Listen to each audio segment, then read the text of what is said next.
Traveling on I-40 provides a very direct route to East Arizona. It's a very beautiful area, very different from the Green Mountains of Tennessee. As I traveled through 3 other states on my way to it, I was filled with excitement and a slight bit of apprehension. I'd driven this path before on my way to Nevada, but never while towing a 20-foot cargo trailer. Part of my life plan is to travel throughout the country and find destinations I can call home in every area I travel to. The initial step in accomplishing that plan is to locate and purchase parcels of land in Arizona, Nevada, and Montana. I'm starting in the West because it's not only beautiful there, but there's an abundance of relatively inexpensive available land.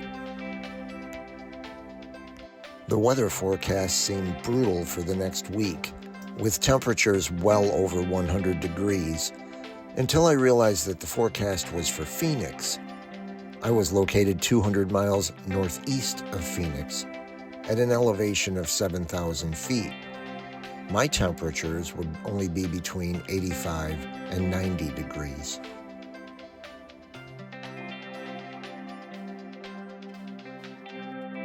I booked 5 nights at a KOA RV park.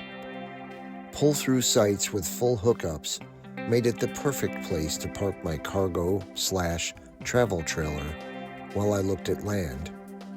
I'd practiced living in the trailer for the past 2 months, so staying here was like being at home. Much better than a hotel.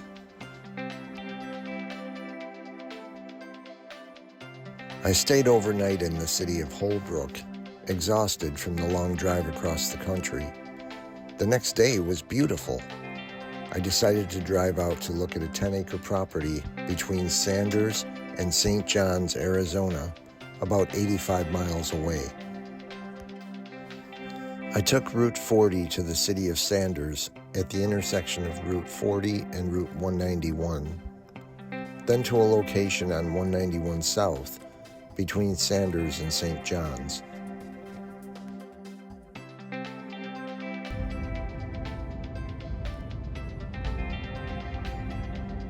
Okay, so I had to park with 2 of my wheels on the pavement because everything down here is sand. And the last thing I want is to get stuck in that on this road with nobody here. That would not be a good thing. But I can see the realtor sign up here. That's where the property starts. So give you a quick idea of what we got here. There's a lot of trees on here. It's typical Arizona type I don't know, landscape, I guess. But there is a lot of sand on here. Looks like the beach. But the property begins at this sign and goes way down here. And there is another sign way, way down the road. It's a no passing sign. And the property, excuse me, the property frontage goes down probably a little over 100 feet past that. So I'm gonna have to say, and this is just a guess, I don't know for sure. I'm gonna say the frontage on this is probably about 500, something like that. So, a quick walk down here. It is pretty out here though. The clouds in Arizona are just beautiful. They're amazing, very intense. Some of the driving that I've done, looking at the sun, I think it's because the sun is so intense out here that it just totally illuminates the clouds, makes them look beautiful. But as you can see, there's a lot of sand in here. I'm amazed at how many trees there are on this property. A lot of Arizona that I've noticed has been wide open spaces, just just land and sky. But this has, I like trees on these properties, these juniper trees. There's a lot of them, and that's pretty much all the tree you get. Okay, we've reached this sign. We still have about 120, 130 feet to go. So you can see back here where my truck is. That's how far we've walked. And that's how wide the property is. And I believe it goes back just as far. So it's roughly 10 acres. And all along this is a barbed wire fence. So I'm gonna have to climb through that to get onto the property. So, oh boy, should be fun. Okay, let's try to get through this barbed wire. This is the closest, less steep area that doesn't have a lot of brush blocking it. So, all right. Yeah, look at that. It's nice and thin.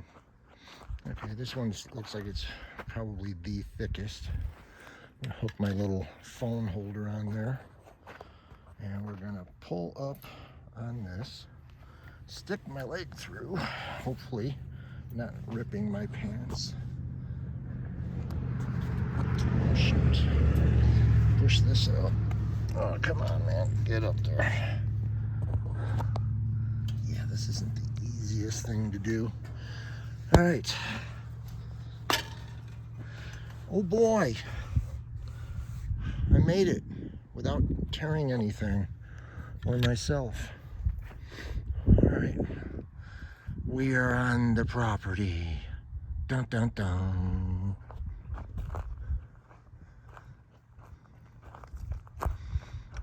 There's some footprints on here from other people coming to look at it. So, yeah, let's just go walk, take a quick look.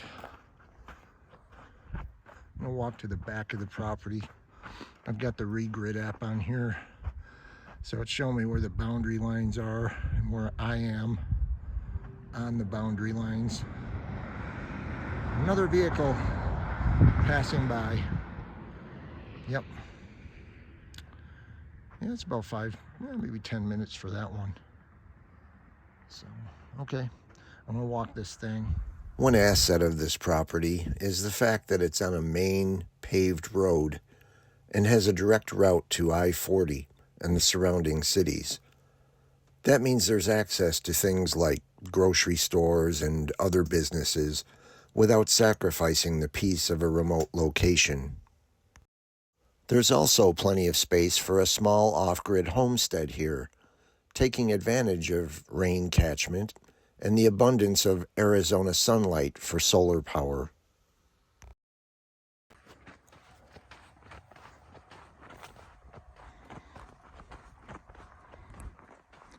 This property is 10 acres. So that's enough land for any single person to live on, I think. As you see, there are a lot of trees on here growing in the sand.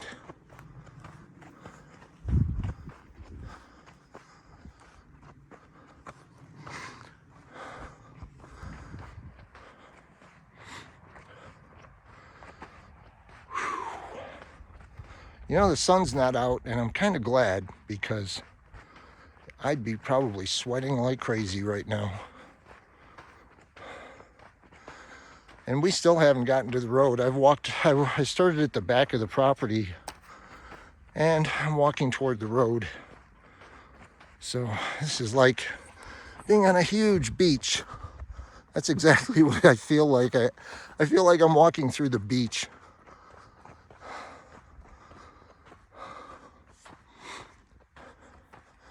More trees.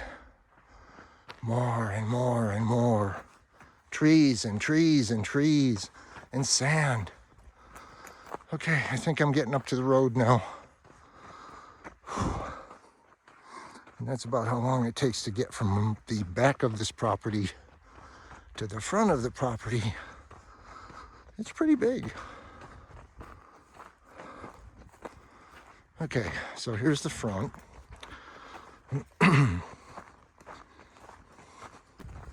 Okay, so walked the property, and now I really need a drink of water, so I'm gonna go get some in the truck. Now I get to go through the barbed wire again. Oh boy! I'm not gonna film this time, folks. I'm just gonna go through. I'll start it back up when I get through it. Okay, I was successful, and I didn't tear anything, including my own flesh. So let's get back up to the truck and get a drink of water. Oh, man. This is scrub brush. It's everywhere in the West.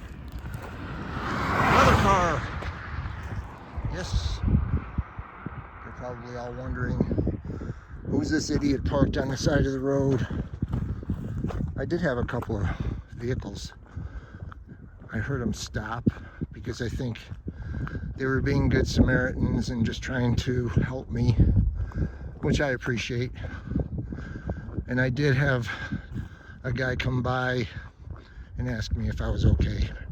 So that's pretty cool. I like it when people do stuff like that. It kind of renews your faith in humanity.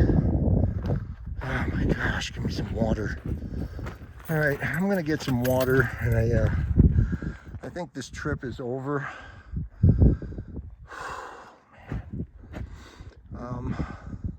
Sun's getting kind of high in the sky, but it's not bad out here. There's a nice breeze. The forecast for Phoenix was 108 a couple days ago, but up here it's north of there. It's probably, I'm guessing, I think I remember it being like a couple of 100 miles northeast of Phoenix. So it's been in like the somewhere between 85 and 90 here. And it rained last night. I didn't expect that, but we had a thunderstorm. So that was kind of cool. Wasn't sure what this property would look like after a thunderstorm. But I guess in Arizona, it's so dry here that the rain just dries up as fast as it comes down. And man, I think this area is around 7,000 feet. So that's another reason why I'm breathing heavy, because the air's a whole lot thinner here than it is where I come from. So, all right, gonna get my water. I'll shut up now. So, bye. I headed back to the RV campsite. The sun streamed through the clouds as I drove toward the west. During the 5 days I spent here, I was able to look at 3 properties. It appears I have a lot to do to prepare for my move out west, but I'm glad I came. It was, all in all, an interesting learning experience and a visit to a beautiful place. I'll be back, more prepared next time.